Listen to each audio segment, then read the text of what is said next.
Well, how about that? The Switch 2 has finally been revealed, and completely uncharacteristically for Nintendo, they didn't give it an unusual name for once. Much of this newly announced console is still light on the details, but at the very least we did get a demonstration of gameplay on the platform, even if it was brief. We also got to see that there would be some form of backwards compatibility with the original Switch, although details about how many games in the library would carry over was left unmentioned.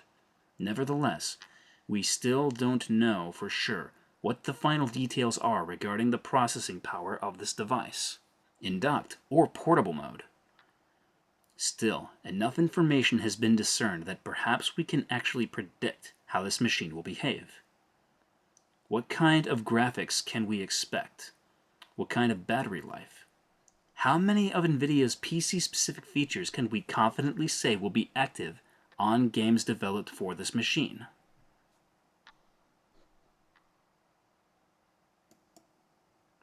The important thing to remember when undertaking a thought experiment like this is that it ultimately doesn't matter whether we get the correct answer to this hypothetical, philosophical question. With time and patience, the device will release and we will know for certain. Those of you who have watched Digital Foundry's various videos on the topic will no doubt already have some insights about this. In that video, the RTX 2050 card was downclocked to semi-match the presumed performance profile of the T239 chip in the Switch 2.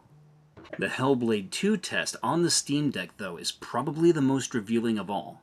There you have all of Unreal Engine 5's features running on a portable device, essentially running on a portable device, even if there were extreme compromises to make it work. There is one obvious caveat to this, though. The Steam Deck's SoC has an average power consumption of about 15 watts. The SoC in the Switch 2 will likely match the original Switch, or perhaps aim for even lower power consumption. Perhaps 5 watts or so. How can such a demanding game like Hellblade 2 run in any capacity on a processor so incredibly power-starved? Before we can answer that question, we need to first understand how performance, also known as frames per second, scales with power drops and power increases. It is not a linear trajectory. Looking at the performance profile of the RTX 2060 cards is very instructive here. The desktop variant very clearly has the advantage over all the others due to its higher power consumption. But what's really remarkable is that moving from the desktop to the laptop variant essentially cuts the power consumption in half. The performance does not scale accordingly with the reduction in power. Looking at games like Borderlands 3 shows the average FPS is still roughly 80% of the desktop variant. Going down to the Max-Q variant is even more interesting, because it tweaks the frequency variables ever so slightly and drops the power consumption substantially lower, while still maintaining roughly 75% of the desktop performance, at least in Borderlands 3. Obviously, a lot of other games scale a lot more aggressively, which is certainly helpful for understanding how certain types of game engines will play on Nintendo's new platform. Now, I know what you're thinking. Why do we care about Unreal Engine 5 performance on the Switch 2? The answer is very simple. It's currently the pinnacle of graphical potential in any platform. Being able to see all its features properly realized on such a small device would be an enormous milestone in performance capabilities. Doesn't change the fact that the engine is flawed, but it's still the pinnacle. Kinda like CryEngine 2 was when the original Crysis released. A lot of you probably remember those old memes about whether or not a game can run Crysis. Can it run Crysis? Well, UE5 games are basically the new version of the original Crysis. If it can run Crysis, it can run anything. Or, in this case, UE5. A recent rumor has claimed to have the final clock speed of the Switch 2 CPU and GPU. And honestly, I'm a bit baffled by the idea that CPU clocks would be higher in portable mode than they would in docked mode. The way it typically works is that the higher the frequency, the higher the power consumption. And yes, CPU frequency would be much more crucial at those incredibly low speeds, but why not just keep them the same? Why make adjustments to them in a way that would further compromise the GPU? It just does not make sense. Apart from that, the GPU frequencies make sense, especially after studying the variations we saw in the RTX 2060. The laptop variant was roughly 500 MHz lower than its desktop counterpart. The Max-Q variant was lower than the laptop version, but not even close to 500 MHz lower. It stands to reason this type of performance scaling would apply to an RTX 2050 or an RTX 3050.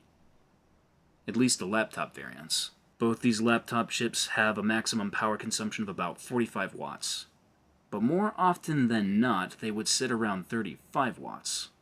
So, applying the adjustments in performance we saw in the RTX 2060 would drop the power consumption of the 2050 to 13 watts.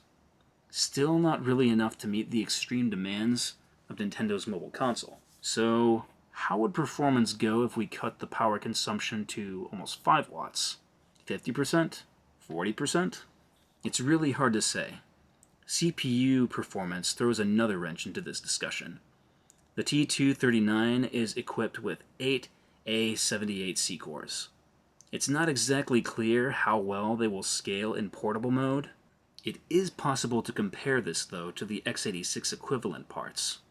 The A72 was the first CPU core ARM designed with the intention of pushing into the server market. It offers single-thread performance comparable to the then-released Core M from Intel, with 1 watt of power consumption, instead of 4. 8 of these put together would make 8 watts. But the A78C is energy efficient, cutting roughly half the power of the A72 on a more efficient node.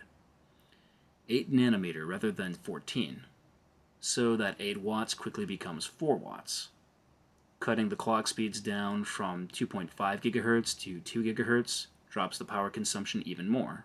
Does the clock speed really need to go down to 1.1 GHz or 900 MHz to not be a bothersome part of the power budget?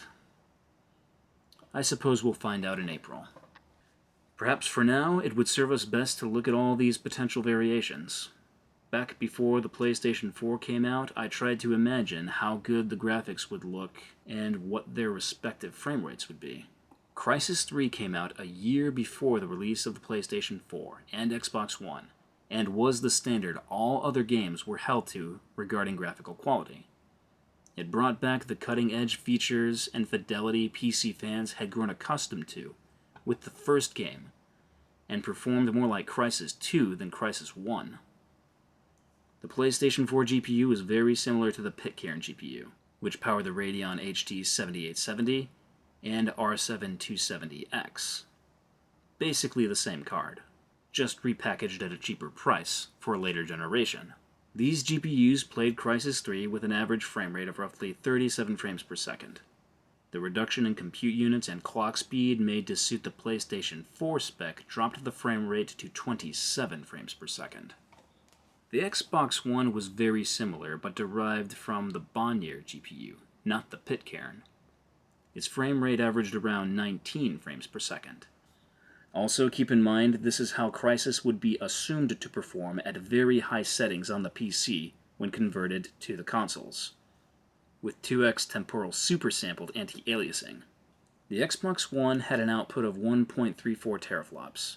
The PlayStation 4 had an output of 1.84 teraflops.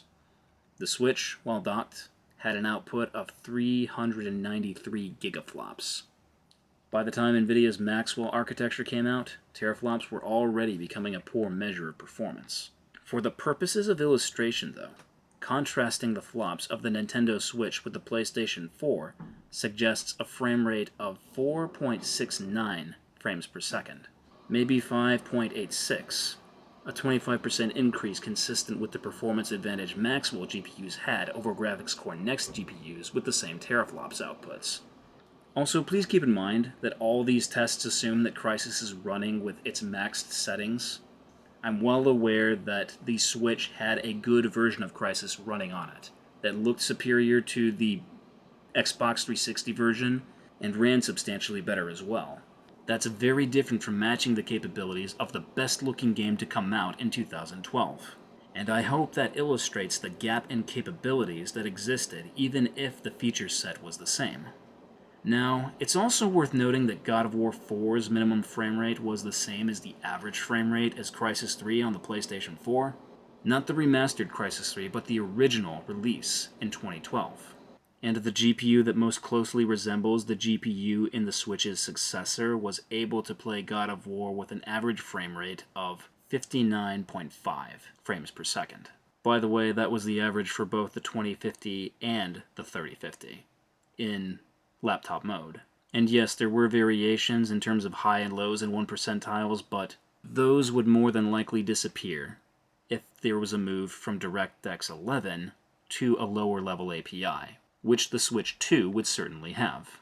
Taking all the information we have collected so far, it is perhaps possible to guess a more precise performance profile for the Switch 2.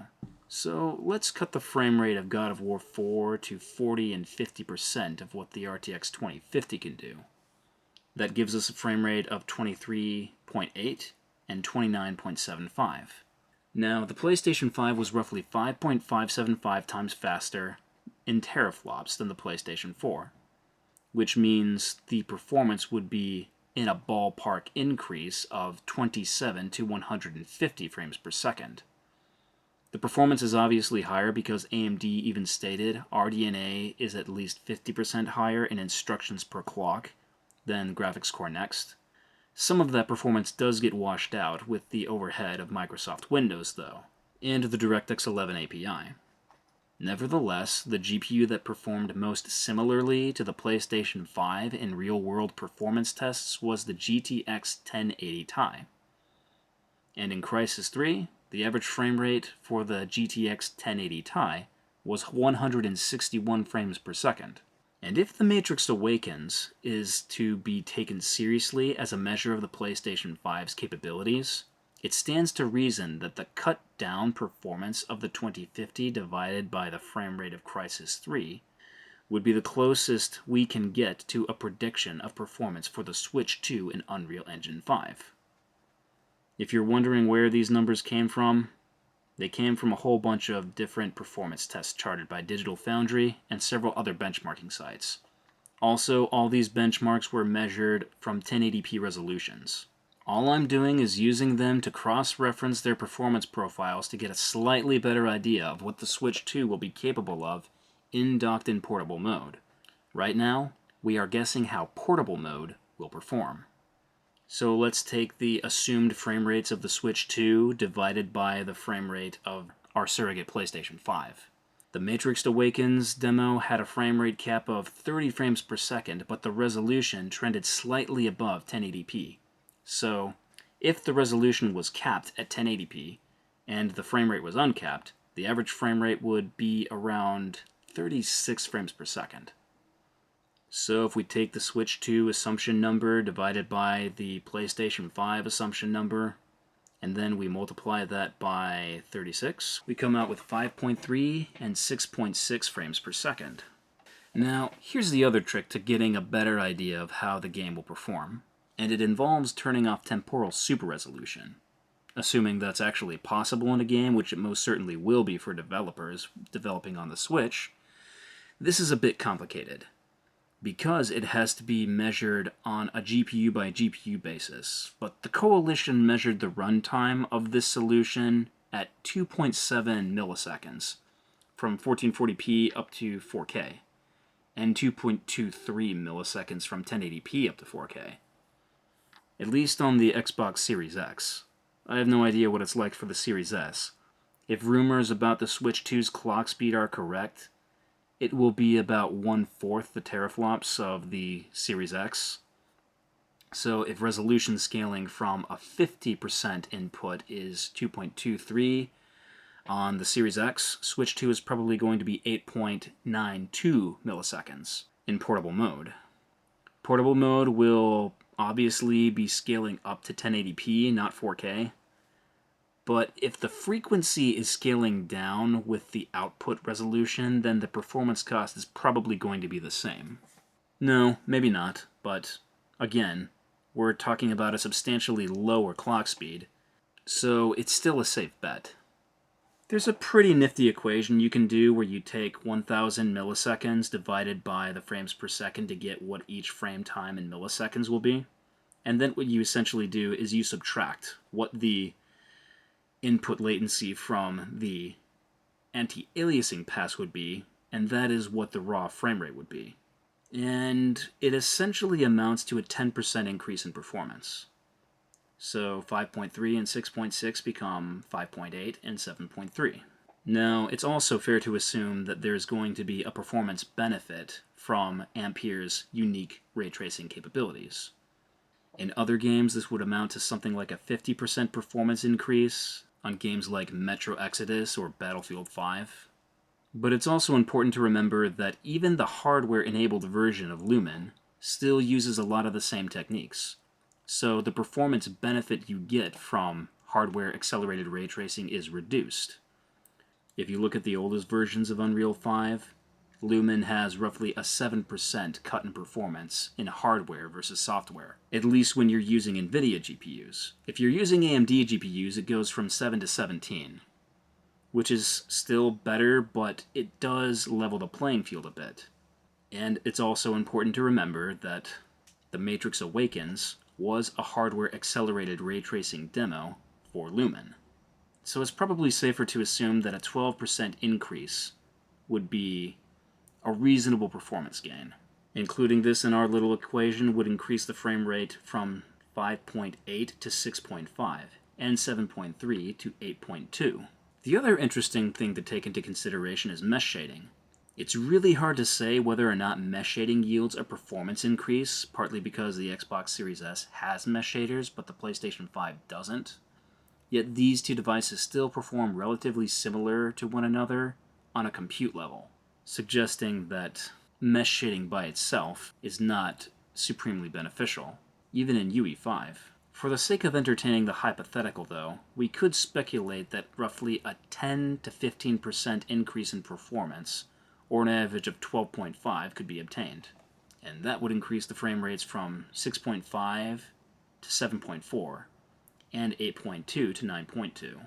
We could also try a hypothetical performance increase from the use of variable rate shading, but the input resolution on portable mode would be so low already that barely any discernible performance increase could be obtained. The Digital Foundry test on Hellblade 2 confirms this. Practically no benefit was found using VRS at low resolutions, like 360p and 240p, when scaled up to 720p. At best, perhaps a 5% increase in frames per second could be obtained at low level. But to get the best idea of how Switch 2 would perform, we are better off being conservative, not optimistic. So 9 frames per second isn't nearly enough at a 1080p resolution.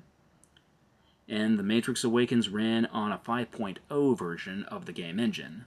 So what could we expect if we moved to 5.4 or 5.5?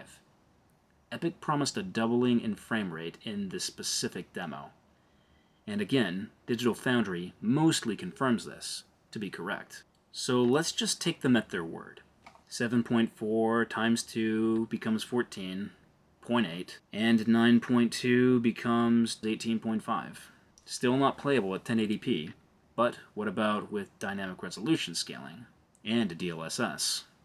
DLSS will be incredibly bottlenecked on this system, just because the lack of tensor cores available to infer detail. It's probably safe to assume a latency penalty of 8 milliseconds on the T239. Why 8 milliseconds? Well, Digital Foundry tested DLSS when they attempted their science project with the downclocked RTX 2050. The minimum latency from DLSS was 16 milliseconds, upscaling from 720p, going to 4K.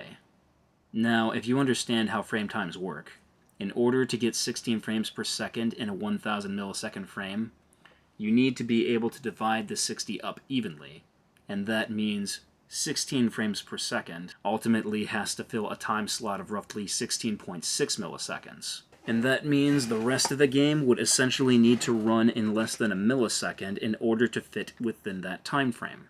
A virtual impossibility, as Richard Ledbetter already said. Going from 1080p to 4K might drop the latency a little bit, but let's be honest. Development teams are going to need a modified version of DLSS to make it work on the console, which rumors suggest NVIDIA will provide. The lack of OS and API overhead will probably help even more. Before we can see how performance scales, though, we need to see how resolution scales before using the tensor cores.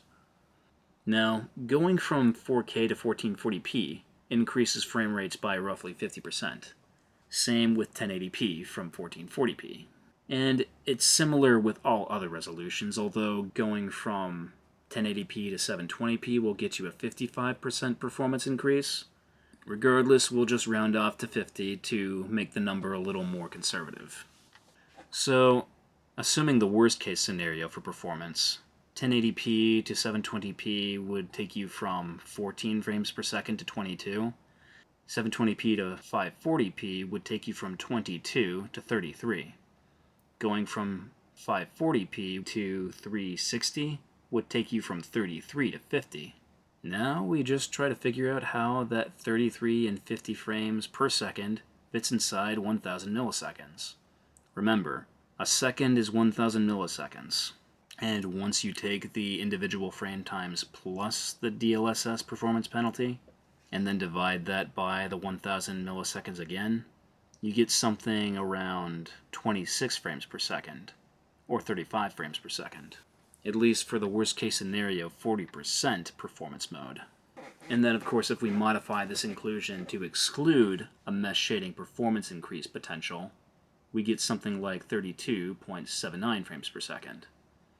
At least if we're upscaling from 360p to 1080p. We could have done this with the 540p upscale to 1080p, but the numbers were already so low, even with the more optimistic outlook, that I figured why bother. So we do this whole project again with the 50% performance variable, and we get something that looks much more attractive, even with mesh shading turned off. That was fun. Now let's look at docked performance. And these numbers are going to be a lot more interesting.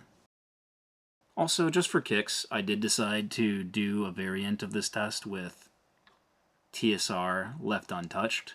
And as it turns out, you can do an upscale to 4K from TSR without the use of DLSS.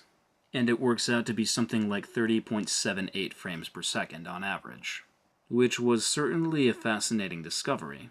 But, of course, TSR struggles when going below 1080p resolution, and that's where the whole resolution scaling experiment would come from.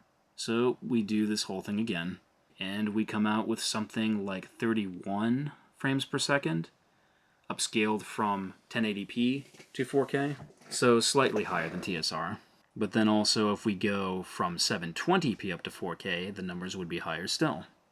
And if we assume there is no performance benefit from something like mesh shading that we could discern in a real game test, we would get numbers like 27 and 41 frames per second.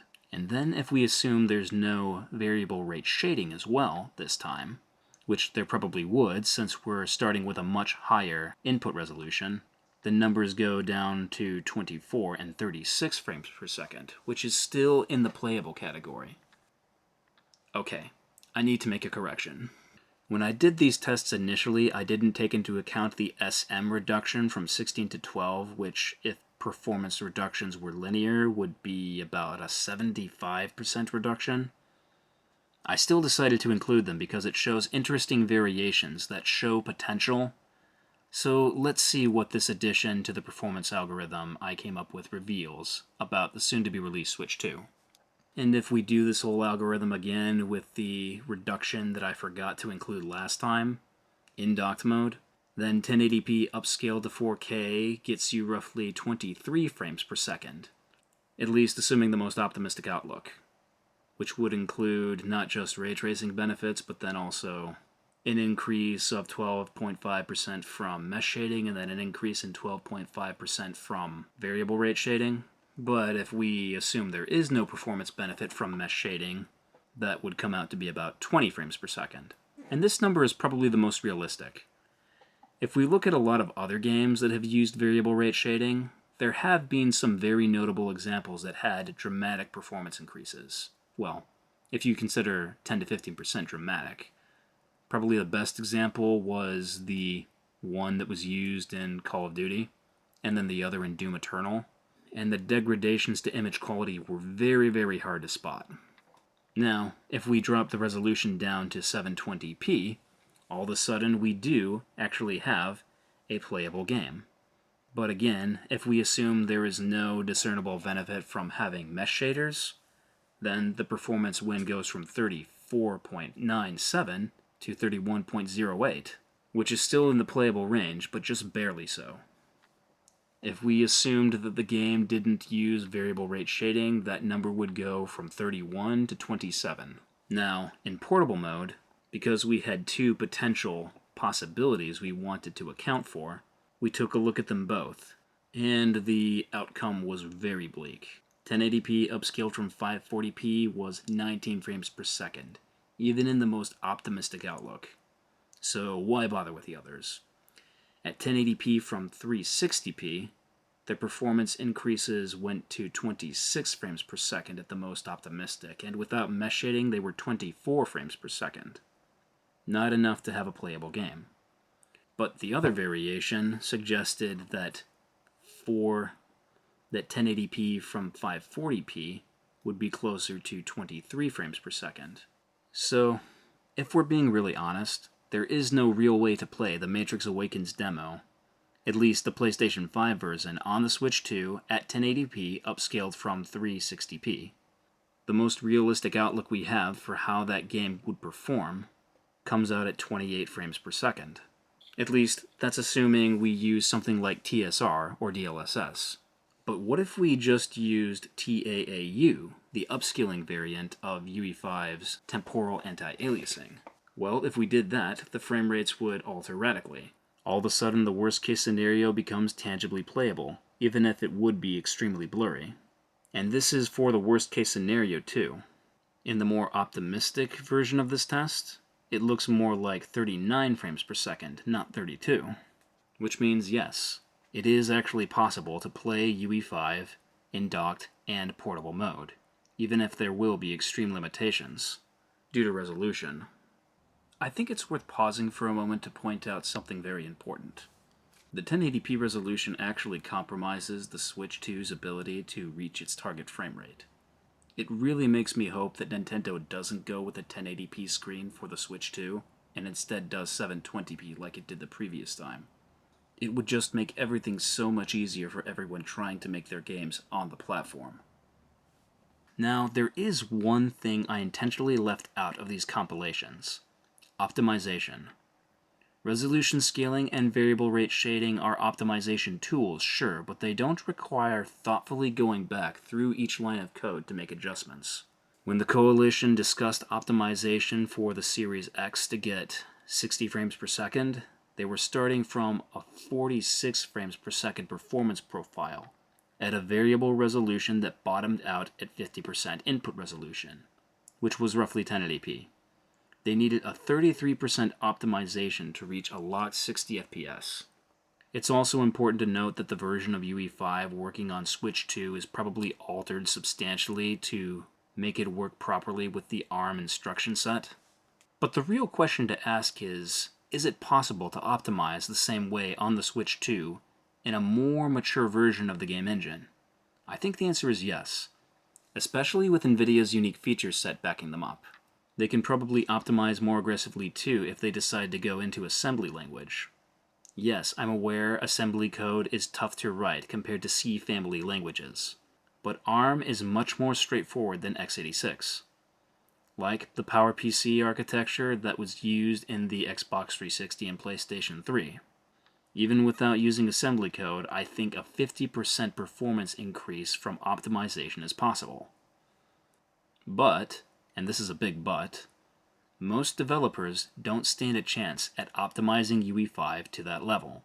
Even developers who are familiar with Unreal Engine still struggle to overcome the many issues that exist within it.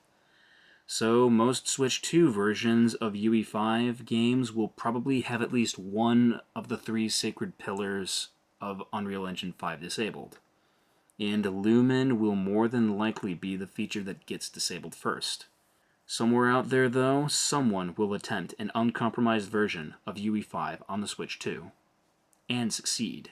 Similar to how Panic Button implemented those impossible ports of the Doom games, and all the other games working on id Tech, or I guess another good example would be Abstraction Games with Ark Survival Evolved, which, no, don't get me wrong, was extremely poor in its initial release, but was eventually fixed to be much better. But of course, that took a lot of updates. I would expect it to be the same way for a lot of the UE5 games that come out on the Switch too. That would lead me to believe that a fully enabled UE5 game would be the exception, not the norm. It's also interesting to note that 4K is viable, even if it is unstable. Keep in mind, my little experiment assumes that bandwidth will be sufficient, which it probably won't be in a lot of cases, and again, some developers will take a stab at it. Most other developers will probably fall back to something like 1080p or 1440p for docked mode though. So an Xbox Series S sort of gaming experience is more likely. Maybe. It depends on whether or not the tensor cores on the SM grid will be the only deep learning accelerators. If the deep learning accelerator in the Jensen Orange chip is available, DLSS will truly bring some amazing results that are more comparable to the PlayStation 5.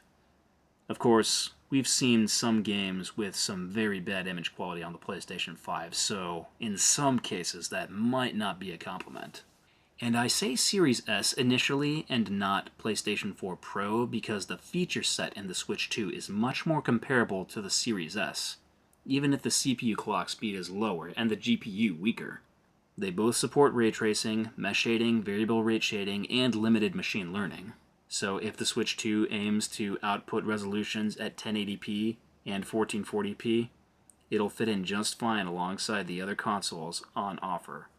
And unlike the Series S, RAM limitations will not be a problem. So it can run Unreal Engine 5, the PlayStation 5 equivalent of Crysis, with compromises and instability, but it can be done. Most other games released at the outset of the console's life cycle will probably look like PlayStation 4 games.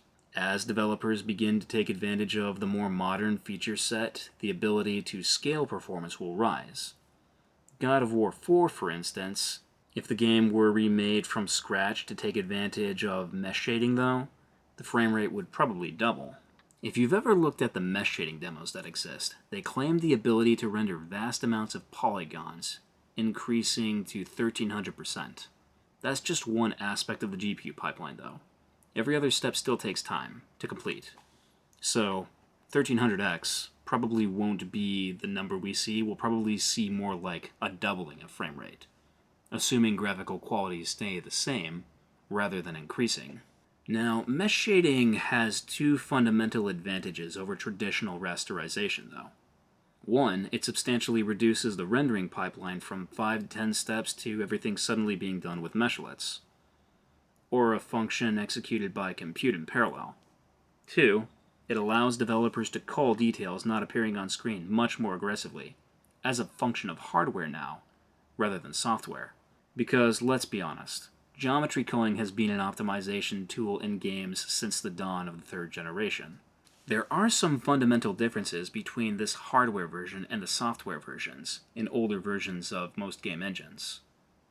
In most of those culling systems, the vertices still needed to be drawn first, which wasted GPU resources that could have been used for other things. Doing so in hardware allows you to avoid drawing the vertices before they even appear on screen. Virtually everything you render can be put in much more substantial fragments. So instead of needing to get rid of an entire game character, you can get rid of part of the game character's model. What this means in practice, though, is that now game developers will be able to scale their projects from the bottom of the stack to the top with fewer compromises than ever before. At first, we'll see a whole bunch of PlayStation 4 ports, but in time, PlayStation 5 Series X games will find their way there as well. Nintendo will no longer be out of the reach of the hardcore gamer. Not that Nintendo's gamers aren't hardcore for very different reasons. Now, a YouTuber I like did some excellent experiments with the Steam Deck and the ROG Ally, and revealed how wonderfully scalable power consumption was, even on a more modern game like Cyberpunk 2077. Crysis Remastered didn't fare as well, however, due to being CPU bound. The CPU power consumed is very small compared to the GPU, and the 8 to 9 watt mark was where performance increases began to hit the knee of the curve. This is a very good sign, because ARM CPUs are more powerful at lower wattages compared to x86. This means that being CPU bound will be less than a problem for the games that are made on the Switch 2 compared to the Steam Deck. And that's awesome. But what about those promised games from Switch to Switch 2? Chances are the games will be playable on the Switch 2, but they won't come with increases in frame rate or resolution. Although those older games have dynamic resolution scaling, which means if those games are being played on a Switch 2 instead of a Switch, they'll be able to take advantage of the added processing power. And that means they will probably be rendering at their intended resolution, finally. This did make me curious about one leak I heard a while ago, though, about Breath of the Wild being able to run at 4K 60 frames per second on the new console. Taking the information I had about the original Switch's performance compared to the expected performance profile made it relatively easy to discern, so I just decided to take all the numbers I compiled earlier and fit them into something that would work for a game like Breath of the Wild. So if we just take the performance that we assume for the Switch 2 versus the original Switch, the number comes out to be about 3.8 times faster. Now, if we take into account that Breath of the Wild on the Switch was being rendered at 900p instead of 1080p, we can just increase the resolution slightly and see how that performance would scale slightly differently. It probably wouldn't be an exact 30 FPS, it would probably be more like 25. So 3.807 times 25 would get us something closer to 96 frames per second at 1080p. And if we were to increase the resolution to 1440p, that would drop the performance to 63 frames per second. If we did a 4K test using DLSS from 1080p, we would get something more akin to 54 frames per second. So 1440p upscaled to 4K at 60 FPS is possible, but not DLSS 4K. Especially if we assumed that the game is actually going to perform the way Richard Ledbetter tested it when he did his Frankenstein experiment. It's anyone's guess what will look better to the eye. Again, if I'm wrong about a special version of DLSS being made, then only DLSS at 30 FPS will be possible with most of these games. So the next big question to ask is, what is battery life going to be like? And the answer is probably the same as the original Switch. We technically don't know yet, but if Nintendo decides to go the route of Valve and put a laptop battery in their system rather than a cell phone battery, we will reap the benefits. We're going to have hours and hours of battery life if that's the case, but let's just remember, this is Nintendo. They're probably going to go with those large cell phone batteries that they did with the original Switch. And that's going to give us roughly 2 hours of battery life, which is still going to be great. Seriously, guys, this is huge. After abandoning the cutting edge of graphics for almost 20 years, they are finally back on top. Not the tip top, but they are back to holding their own against their rivals graphically, and this is after Nintendo essentially decided not to compete with Sony and Microsoft, and grow their own unique audience that identifies primarily with their brand. Even if graphics never rise past a PlayStation 4 level of detail, things are still going to be incredible. Let's be honest. Graphics peaked with the PlayStation 4 in 2022 with games like God of War Ragnarok, Death Stranding in 2019, and The Last of Us Part 2 in 2020. Keep in mind, I don't like that game. I just have to acknowledge that it's a graphical masterpiece. You can already play all those games on the Steam Deck too. And if ray tracing is the only graphical feature added to PlayStation 4 levels of graphics, it's hard to imagine Nintendo's audience will be upset. Lots of people have complained about how dead the 9th generation of gaming has felt. Well, this new addition of competition to the market can only help. Game developers can now reach larger audiences than ever before with fewer compromises. Gamers will have fewer restrictions than ever before. games should have fewer reductions than ever before. The release of Nintendo Switch 2 is good for everyone, including Sony and Microsoft, and gamers, and especially game developers. The total size of the audience they can address now makes the financial risks they take less overwhelming. I cannot tell you how excited I am to finally see how my speculations hold up compared to what Nintendo finally reveals at their special event for the new Switch in April. Thank you for watching.